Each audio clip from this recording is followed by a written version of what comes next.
नमस्कार, मैं हूं आपका दोस्त आलोक कुमार। अभिवादन स्वीकार कीजिए मेरा। राजनीति में जो दिख रहा होता है वो होता नहीं है, जो हो रहा होता है वो दिखता नहीं है। बिहार के संदर्भ में यह समझना बहुत ही महत्वपूर्ण है।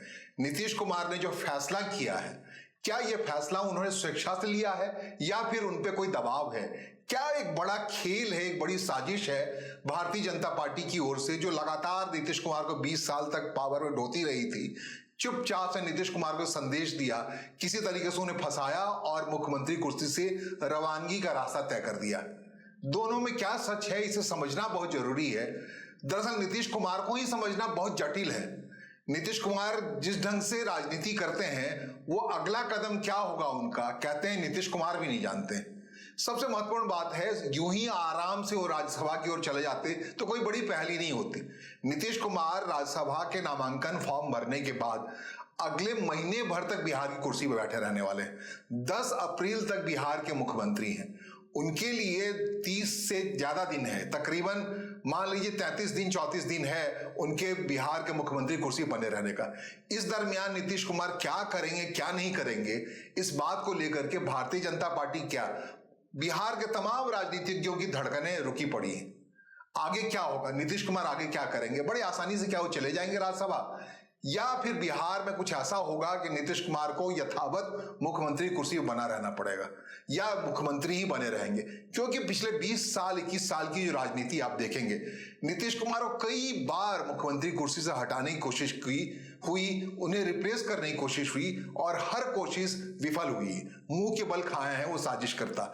इसके लिए यूं कहें कि नीतीश कुमार अपनी मर्जी से अपने मस्ताने अंदाज में मुख्यमंत्री कुर्सी छोड़ते हैं और फिर नए दल के साथ, नए गठबंधन के साथ मुख्यमंत्री की शपथ ले लेते हैं। 20 साल का सिलसिला, 21 साल से सिलसिला चल रहा है और सब कुछ नीतीश कुमार की मर्जी से होता है।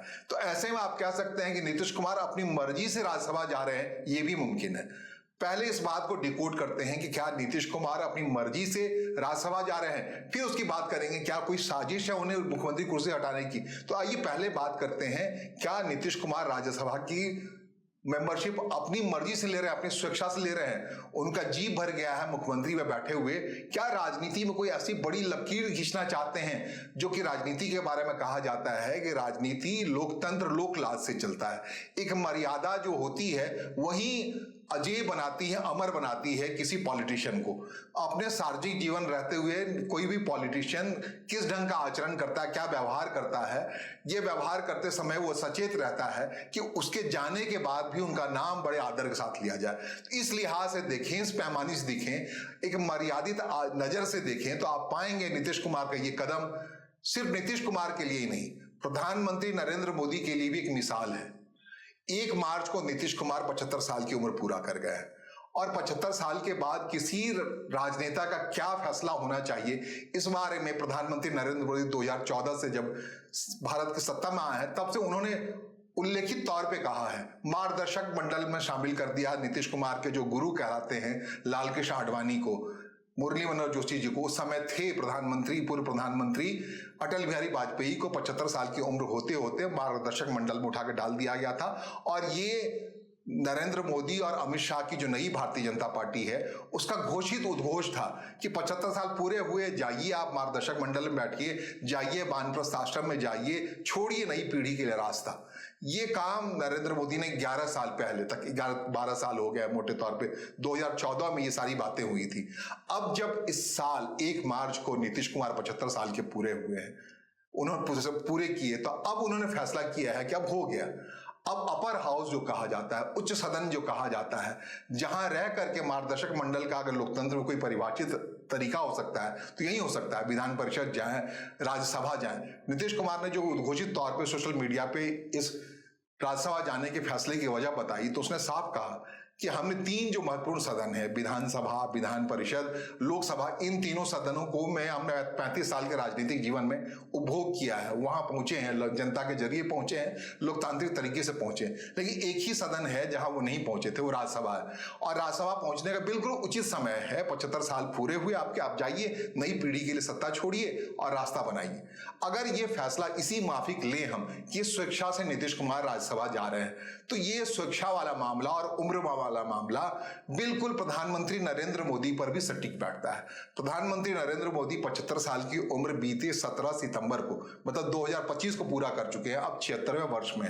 तो उनको भी उनके मातहत या उनके साथ साथ काम करने वाले नीतीश कुमार ने ये एक पैमाना खींच दिया है, कि स्कील दरीर खींच दी है कि अब इसी लकीर पे चल के नरेंद्र मोदी को भी बताना चाहिए कि भाई मेरा ही 75 साल पूरा हुआ, राज्यसभा नहीं सही, वानप्रस्थ आश्रम के तरीके से, मार्गदर्शक मंडल के तरीके से उनको भी रास्ता देना चाहिए, छोड़ना चाहिए, जाना चाहिए। एक्टिव पॉलिटिक्स का जो रोल है, प्रशासनिक पद पे बैठे रहने का जो तरीका है, उसे खाली करना चाहिए। ये एक मिसाल पेश किया है नीतीश कुमार ने ताजा राजनीतिक हालात में। जो आप देखें, आप पाएंगे नीतीश कुमार लगातार एक चुनौती पेश करते रहे अपने हिसाब से नरेंद्र मोदी के लिए, जब तक राजनीति में, जब से उनका उदय हुआ है। मोटे तौर पे नरेंद्र मोदी का उदय अगर जोड़े राजनीति में, उनका उदय हुआ 2002 से, जब पहली बार वो गुजरात के मुख्यमंत्री बने थे। उस समय इत्तेफाक से बिहार के मुख्यमंत्री की शपथ लेकर छोड़ गए थे मोटे तौर पे नीतीश कुमार बिहार में, उनको छोड़ना पड़ा था। 7 दिन के मुख्यमंत्री थे। 2000 में पहली बार उन्होंने शपथ ली थी, इसी मार्च के महीने में शपथ ली थी, और 3 मार्च को लिया था, और 10 मार्च को उनको छोड़ना पड़ा था। उसके बाद 2005 में पूरे ताकत के साथ वो बिहार के मुख्यमंत्री बने हैं। 2005 से 2025 तक यथावत हर बार वो मुख्यमंत्री रहे, मुख्यमंत्री कुर्सी पर रहे।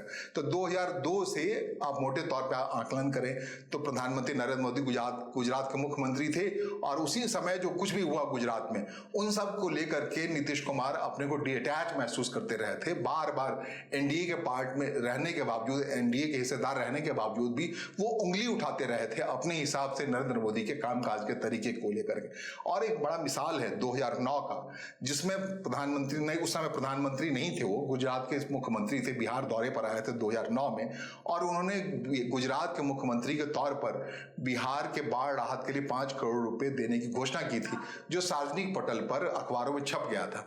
तो उसका खिलाफत किया था नीतीश कुमार ने बिहार के मुख्यमंत्री के तौर पर। उन्होंने कहा था कि गुजरात, जहां के मुख्यमंत्री पर आरोप है वहां के दंगा पे, बाकी तमाम चीजों पे, उनसे तो कम से कम बिहार के विकास के लिए या बाढ़ पीड़ित विकास के लिए वो कोई धन नहीं लेना चाहते हैं, उसे ठुकरा दिया था। 2009 का यह प्रसंग है, बड़ा महत्वपूर्ण प्रसंग है।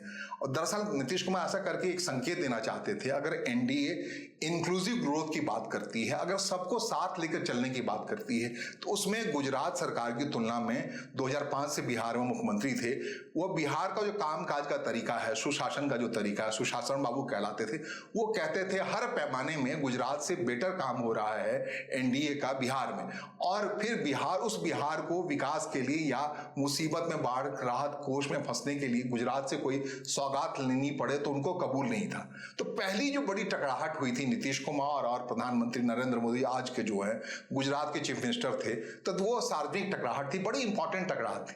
कहते हैं 2009 का जो पूरा कार्यक्रम था, 2009 का वो दौर था जब प्रधानमंत्री की रेस में भारतीय जनता पार्टी की ओर से लाल कृष्ण आडवाणी मौजूद थे। वो 2009 के लोकसभा चुनाव में नहीं जीत पाए, उनका हर्जाना चुकाना पड़ा 2014 में भारतीय जनता पार्टी को अपनी ओर से भावी प्रधानमंत्री के तौर पे गुजरात के मुख्यमंत्री नरेंद्र मोदी को पेश करना पड़ा। ये बातें 2013 शुरू हो गई। ये बात नीतीश कुमार को बिहार का मुख्यमंत्री रहते हुए नागवार गुजरी। उनका मानना था कि एनडीए के मुख्यमंत्री हैं बिहार में, वो अगर प्रधानमंत्री के उम्मीदवार के तौर पर चयन की बारी हो तो इंक्लूसिव ग्रोथ के कारण उनको उम्मीदवार बनाया जाना चाहिए, बजाय कि आरएसएस अपने पसंद के नरेंद्र मोदी को अचानक से एनडीए के भावी प्रधानमंत्री के तौर पर पेश कर दें। तो दूसरी जो बड़ी टकराहट हुई है प्रधानमंत्री नरेंद्र मोदी के नेतृत्व वाली भारतीय जनता पार्टी से नीतीश कुमार की, वो 2013 का वर्ष था। उस समय नीतीश कुमार ने एनडीए छोड़ दिया खिलाफत में और चले गए अपने धुर विरोधी लालू प्रसाद यादव के साथ था, उनके साथ मिलकर चुनाव लड़ा 2015 का, और उसके बाद सरकार ही बनाई 2013 में। उसी सरकार में 26 साल की उम्र में उप मुख्यमंत्री बन गए थे तेजस्वी यादव, और ये बड़ा महत्वपूर्ण था, बिल्कुल रेवल थे। बेसिकली बिहार की कुर्सी नीतीश कुमार को लालू प्रसाद यादव के जंगल राज के खिलाफत के आधार पर मिली थी। उस खिलाफत की लड़ाई में अपने हिसाब से भारतीय जनता पार्टी बिल्कुल तालमेल करके, समता पार्टी फिर जनता दल यूनाइटेड हुआ, जो भी हुआ उसमें नीतीश कुमार को आगे रख के लड़ रही थी। उसमें अचानक से नीतीश कुमार ने धक्का दे दिया। किस लिए धोखा दिया? इस रेस में धोखा, इस चिड़ाहट से धोखा दे दिया कि भाई भला गुजरात के व्यक्ति को आप प्रधानमंत्री को उम्मीदवार बना रहे हो, आपकी नजरों के सामने हम मौजूद हैं, एनडीए के मुख्यमंत्री के तौर पे हमने बेटर करके दिखाया है, सुशासन के तौर पे हमने बिहार की वित्तीय स्थिति ठीक की है, लॉ एंड ऑर्डर की व्यवस्था ठीक की है, जंगल राज से काफी कुछ बदलाव किया है, विकास का जो रास्ता है बिहार ने अपनाया है, गाँव-गाँव सड़कें दी हैं, इनफैक्ट छात्रवृत्ति बच्चों को दी है, पोशाक दिया है, साइकिल दिया है, जो कुछ बिहार में एक विकास के पैमाने के तौर पे एक लकीर खींची जा सकती है। नीतीश कुमार मानते थे कि गुजरात की तुलना उन्होंने बेहतर दिया। इनफैक्ट गुजरात में कम से कम अल्पसंख्यक उतनी उस तरीके सरकार से खुश नहीं थे। अब बिहार में पूरी तरह से अल्पसंख्यक भी एनडीए की सरकार से खुश थे। भारतीय जनता पार्टी समर्थित नीतीश कुमार की सरकार से एनडीए भी उतने, अल्पसंख्यक भी उतने खुश थे। इस बात का खतरा लगातार रहा लालू प्रसाद यादव के लिए। वो ये कह नहीं पाए कि आरजेडी को मुसलमान वोट देते हैं लेकिन जनता दल यूनाइटेड को नहीं देते हैं, ऐसा नहीं हुआ। तो तकरीबन अपने तरीके से 20 साल तक राज किया नीतीश कुमार ने। 2013 के वाकया के बाद आगे 2 और मौके आए नीतीश कुमार के लिए। उन्होंने छोड़ा, एनडीए को छोड़ा, बाद में फिर यूपीए को पकड़ा। हाल में 2023 का मामला है, उनको लगा कि एक दाव और चला जाए। 2024 के लोकसभा चुनाव से पहले वो छोड़ गए थे एनडीए को इस शर्त पे कि जो विपक्षी गठबंधन है, जिसका उन्होंने एनडी गठबंधन नाम दिया, नीतीश कुमार के पहल पे ही वो इकट्ठा हुए थे लोग, और नीतीश कुमार की पूरी इच्छा थी कि प्रधानमंत्री का कैंडिडेट नरेंद्र मोदी की तुलना में उनको बनाया जाए और वो चुनाव लड़े और प्रधानमंत्री की लड़ाई में जीत लें। नीतीश कुमार का ही वो प्रयास था विपक्षी एकता का, जिसकी वजह से भारतीय जनता पार्टी पूर्ण बहुमत की सरकार नहीं बना पाई 2024 में। आपको बता दें, याद दिला दें, बहुत इंपॉर्टेंट है रोल। भले ही आखिरी वक्त में नीतीश कुमार, जब उनको लगा कि विपक्ष की ओर से उनको प्रधानमंत्री का चेहरा नहीं बनाया जा रहा है, एनडीए गठबंधन का नाम दे दिया गया, उन सारी बातों को लेकर खिलाफत करते हुए वापस एनडीए में आ गए थे, एनडीए के पार्ट बन गए थे नीतीश कुमार 2024 में। लेकिन नीतीश कुमार अपने मर्जी से जब जाना होता है, जहां जाना होता है जाते हैं, उन पे कोई दबाव आयद नहीं हो सकता, ये मानते हैं। ये अलग बात है 75 साल की उम्र में कहा जा रहा है कि उन पे एक दबाव आयद हो गई है, दबाव की वजह से ही वो राज्यसभा जा रहे हैं, मुख्यमंत्री कुर्सी छोड़ रहे हैं। इसमें कितनी सच्चाई है, नहीं सच्चाई है, लेकिन एक बात में सच्चाई जरूर है, नीतीश कुमार स्वेच्छा से एक गाढ़ी लकीर खींच रहे हैं प्रधानमंत्री नरेंद्र मोदी के लिए कि सार्वजनिक जीवन में हो तो आपकी विश्वसनीयता, आपकी मर्यादित आचरण, आपके लोक लाज का मामला कैसा होना चाहिए। इस पैमाने पर देखें तो इस मोड़ पर नीतीश कुमार का बिहार के मुख्यमंत्री कुर्सी छोड़ करके राज्यसभा की ओर जाना बाकी तमाम नेताओं के लिए मिसाल है। आप मान सकते हैं कि 2013-14 में जब प्रधानमंत्री नरेंद्र मोदी के हाथ में भारतीय जनता पार्टी का नेतृत्व आ रहा था, उस प्रभाव में आ रही थी, उस समय 75 साल की उम्र के नेताओं को एक हिसाब से जबरन पीछे धकेल दिया गया। सार्वजनिक जीवन से, सक्रिय राजनीतिक जीवन से उनको मार्गदर्शक मंडल में डाल दिया गया। सब स्वस्थ थे। इस बारे में मुरली मनोहर जोशी जी ने कई बार कहा है कि वो चाहते तो सार्वजनिक जीवन में एक्टिव रह सकते थे, लेकिन एक संघ और भारतीय जनता पार्टी अपने हिसाब से धक्का दे किनारे। अगर वही पैमाना है तो उस पैमाना पर लागू क्यों नहीं हो रहा है? ये बात, संघ का वो पैमाना प्रधानमंत्री नरेंद्र मोदी पर क्यों नहीं लागू हो रहा है, या संघ के अध्यक्ष जो हैं, सरसंचालक हैं मोहन भागवत पर आयत क्यों नहीं हो रहा है? जो काम 2013 में भारतीय जनता पार्टी ने 14 में किया, संघ ने किया, वो काम 2024, 2025, 2026 में आके भारतीय जनता पार्टी क्यों नहीं कर रही, क्यों डर रही है? यही एक मिसाल है, यही एक गाढ़ी मिसाल की लकीर नीतीश कुमार ने पेश की है नरेंद्र मोदी के सामने, प्रधानमंत्री नरेंद्र मोदी के सामने, कि अब उनका भी वक्त हो गया। देखिए क्या करना चाहिए सार्वजनिक छवि को बचाए रखने के लिए, अपने मर्यादित छवि को बचाए रखने के लिए, एक सुशासन वाले व्यक्ति के लिए क्या करना चाहिए। 75 साल की उम्र आते आते, 75 साल पूरा होते होते उन्हें टाटा बाय बाय कर देना चाहिए, प्रशासनिक पद से टाटा बाय बाय कर देना चाहिए। इसका मतलब ये हुआ राज्यसभा में रहेंगे नीतीश कुमार, और राज्यसभा में जैसा कि सार्वजनिक जो उनका आप देखिए पटल पे चल रहा होगा, जो उन्होंने ट्वीट किया, उसमें शब्द को पकड़िए, एक एक शब्द को पकड़िए और उसके पीछे की चीजों को पकड़िए। वो शब्द किसके लिए है, वो शब्द किसके लिए हैं? आप पढ़ने वाला ये भी कह रहे हैं ये शब्द सीधे तौर पे प्रधानमंत्री नरेंद्र मोदी के लिए है, जो सार्वजनिक जीवन में लगातार प्रतिस्पर्धी अंदाज में रहे हैं नीतीश कुमार के, सुशासन बाबू के। प्रधानमंत्री नरेंद्र मोदी ने विकास का अलग पैमाना गढ़ा है, इंफ्रास्ट्रक्चर में काम किया, बाकी चीजों में काम किया, लेकिन नीतीश कुमार ने दिल के जीतने का काम किया। इतने साल तक भारतीय जनता पार्टी के साथ रहने के बावजूद भी अल्पसंख्यक उन्हीं के साथ हैं, उन्हीं की मौजूदगी में। हाल के दिनों को याद कीजिए, उन्होंने हिजाब खींच दिया था एक लड़की का, एक बच्ची का, उसके बावजूद भी कोई बवंडा नहीं खड़ा हुआ है। अगर ऐसा किसी और नेता ने किया होता तो न जाने क्या हुआ होता। पूरे भारत में तो नहीं, कहीं और भी कोई ऐसा सार्वजनिक जीवन वाला नेता किया होता तो कितना बड़ा बवाल होता। लेकिन उस वक्त पे भी जो लोग हैं, जो जानते हैं, जिस हिसाब से इंक्लूसिव ग्रोथ में मुस्लिमों को शामिल रखा गया बिहार में, जिस हिसाब से 50% आरक्षण की बात की गई महिलाओं के लिए, सबसे पहला अकेला बिहार राज्य है जहां पे 50% आरक्षण लागू है लोकतांत्रिक संगठनों में, संस्थाओं में महिलाओं के लिए। नीतीश कुमार ने किया, तो नीतीश कुमार के इस आचरण को उनके किए काम के आधार पर क्षम मान लिया गया। तो ऐसा इन सारी स्थितियों में नरेंद्र मोदी के लिए एक गाढ़ी लकीर खींची है नीतीश कुमार ने। अब ये पहलू को समझ लें कि गाढ़ी लकीर ही या फिर एक विवश किया गया। क्या नीतीश कुमार को वास्तव में विवश किया गया? जो तरीका है, जो लोग कह रहे हैं सार्वजनिक बहस का विषय है, तेजस्वी यादव या बाकी विपक्षी लोग भी कह रहे हैं, एक हिसाब से भारतीय जनता पार्टी ने सोची समझी रणनीति के तहत नीतीश कुमार को मुख्यमंत्री से हटाने के लिए फैसला किया है। अगर ये फैसला सच में दबाव का फैसला है, साजिश का फैसला है, तो इसका जवाब देने के लिए नीतीश कुमार के पास तकरीबन 10 अप्रैल तक का समय है। और नीतीश कुमार एक दिन में कोई फैसला कर लेते, 30 दिन 35 दिन उनके पास वक्त मिला है इसका जवाब देने के लिए। तो अगर ऐसा कुछ हुआ है, मतलब शेर घायल है, तो इस घायल शेर के हमले का प्रतीक्षा करना चाहिए, डरना चाहिए भारतीय जनता पार्टी के नेताओं को। और क्या होगा बिहार की राजनीति में अगर वास्तव में उनको कोई दबाव डाला गया है, तो इस दबाव का प्रतिकार लेने के लिए नीतीश कुमार के पास एक पर्याप्त समय है। इस समय का वो क्या इस्तेमाल करते हैं? मेरा व्यक्तिगत मानना है कि लकीर है प्रधानमंत्री नरेंद्र मोदी के लिए कि देखिए मैं ऐसा कर रहा हूं, आपके हिम्मत है, आप में अगर लालच नहीं है, लिप्सा नहीं है सत्ता के प्रति, तो आइए मेरे राह चलिए। हमने सार्वजनिक जीवन में रहते हुए कहीं से कोई दबाव नहीं था मेरे ऊपर, आराम से मैं चलता रहा और एक वक्त आया 75 साल जैसे ही पूरा किया, उसके 3 दिन 4 दिन 5 दिन के अंदर में ये फैसला कर लिया कि मैं प्रशासनिक पद से मुक्ति चाहता हूँ और राज्यसभा जाना चाहता हूँ। ऐसा बाकी नेताओं को भी करना चाहिए और ये मापदंड आप ही ने तय किया था, उस मापदंड के अनुरूप हमने काम किया है। हिम्मत है, लालच से बाहर निकला, आप कर लीजिए।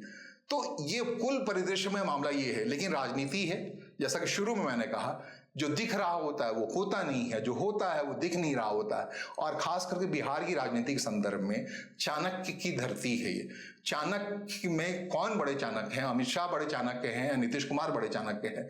ये आने वाला वक्त बताएगा। अगर दबाव का मामला है, जो दिखता है, परिलक्षित होता है कि नीतीश कुमार जब राज्यसभा का नामांकन भर रहे थे उस समय केंद्रीय गृह मंत्री अमित शाह वहां क्यों मौजूद थे, और उनकी मौजूदगी के साथ साथ राजभवन में उस वक्त राज्यपाल क्यों नहीं मौजूद थे? क्योंकि अक्सर होता है रहा है जो अलायंस पॉलिटिक्स में है, बिहार के अलायंस पॉलिटिक्स, एनडीए की पॉलिटिक्स में, एक झटके में नीतीश कुमार उठते हैं और पाला बदल के एनडीए को छोड़कर नए तरह के चले जाते हैं। राजभवन उस समय राज्यपाल मौजूद होते तो हो सकता था, मुमकिन था कि अगर दबाव ऐसा कोई था अमित शाह की मौजूदगी का, तो समय लेते नीतीश कुमार जाकर के नई सरकार बना लेते, नई खामे को लेकर के नए तरीके से बना लेते।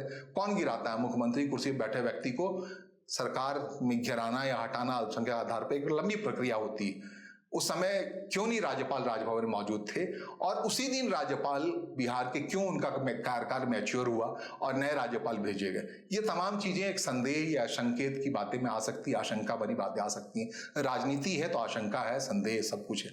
लेकिन नीतीश कुमार के खुद के फैसले की सुरक्षा के आधार पर उनकी बताई गई बातों को माने, जो उन्होंने सार्वजनिक तौर पर लिख के बताया है सोशल मीडिया के पोस्ट के जरिए, इसका मतलब ये है कि नीतीश कुमार ने भारतीय राजनीति में गाढ़ी लकीर खींच दी है कि सार्वजनिक जीवन में आपका आचरण क्या होना चाहिए, कैसा लोकलाज से लोकतंत्र चलता है। देवीलाल ने कहा था कि लोकतंत्र लोकलाज से चलता है, मतलब आपके मर्यादित आचरण से चलता है। सोशलिस्ट विचारधारा के, समाजवादी विचारधारा के नीतीश कुमार क्या इस मामले में जो संघ की विचारधारा के लोग हैं उससे ज्यादा बड़े त्यागी पुरुष के तौर पर सामने आए हैं?